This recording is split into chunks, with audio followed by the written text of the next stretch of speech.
Welcome everyone. আজকে আপনাদের কিছু মূল্যবান কথা এই ভিডিওর মাধ্যমে আপনাদের সাথে শেয়ার করব।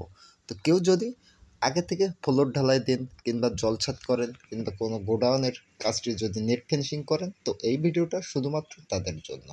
তো ভিডিওর ফার্স্ট টাইম একটাই কথা, যে ভিডিওটাকে স্কিপ করবেন না। স্কিপ করলে এই ভিডিওতে আমরা যে কাজ করেছি আপনারা কিছু দেখতে পারবেন না এবং বুঝতে পারবেন না। তো ভিউয়ার্স, ফার্স্ট টাইম যদি আপনার ফ্লোরটা আগে ঢালাই দেওয়া থাকে, তো সর্বপ্রথম আপনার এই যে দেখুন, আমরা কিন্তু ফ্লোরটা ফার্স্ট টাইম কুপিয়ে নিয়েছি। কুপিয়ে নিয়ে খুব সুন্দরভাবে কিন্তু ভিজিয়েছি। ভিজানোর পূর্বে অবশ্যই ফ্লোরে যদি পানি থাকে তাহলে আপনি শুকনো সিমেন্টটা মারতে পারেন।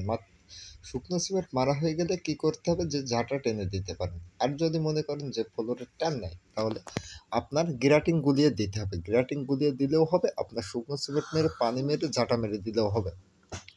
তো ফার্স্ট টাইম এই কাজটি কিন্তু খুব গুরুত্বপূর্ণ একটা কাজ। দ্বিতীয়ত এই যে দেখুন, দ্বিতীয়ত ঢালাই করার আগে যদি আপনার বড় সড়ো গোডাউন হয় কিংবা এমনি স্কুলের কোনো ফ্লোর ঢালাই দেন কি বাসার বাড়ির ফ্লোর ঢালাই দেন, তো অবশ্যই আপনি আপনার কিন্তু ওয়াটার লেভেল করে নিতে হবে। ওয়াটার লেভেল করে নিলে কী হবে, যে আপনার কাজটা ফুল একুরেট হবে।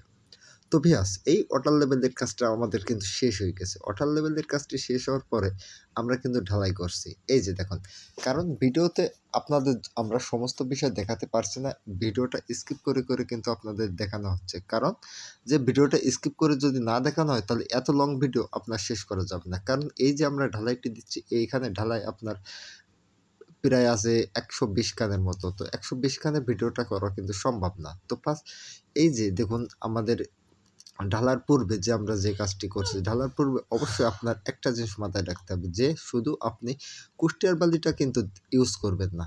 কুষ্টিয়ার বালির সাথে সাথে আপনি সিলেকশন বালিটা ইউজ করবেন। সিলেকশন বালি দিয়ে আর কুষ্টিয়ার বালি মিক্সার করে কিন্তু এই ঢালের কাজটি করা হচ্ছে।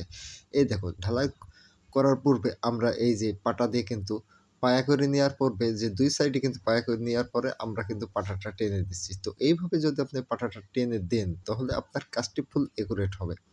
আরেকটা বিষয়, যে বিষয়টা হচ্ছে এই যে পাটাটা মারার পূর্বে অবশ্যই আপনি আপনার যে থাই পাটা থাকবে, থাই পাটাটা মেরে নিতে হবে। মেরে নিলে কী হবে, যেসব সিটগুলো বেরোবে সেই সিটগুলো আবার আপনি থাই পাটাটা মেরে নেবেন। মেরে নেওয়ার পূর্বে আপনি উষাটা ব্যবহার করবেন। উষা ব্যবহার করার পূর্বে যখন ফ্লোরটা দেখবেন টেনে গেছে, তখন আপনি গুলাটা ইউজ করতে পারেন। আর যদি দেখেন যে আপনার ফ্লোরটা অতিরিক্ত টেনে গেছে, তাহলে অবশ্যই আপনি পাতলা গুলাটা ইউজ করবেন। আর যদি দেখেন যে আপনার ফ্লোরটা তেমন টানেনি, তাহলে আপনি ঘন গুলা ইউজ করবেন। আপনার কাজটি অনেক সুন্দর এবং হেল্পফুল হবে। তো ভিডিওতে আমরা গুলাটা দেখাতে পারিনি, কারণ আমাদের অনেক রাত হয়ে গেছিলো কাজ করতে, এই কারণে।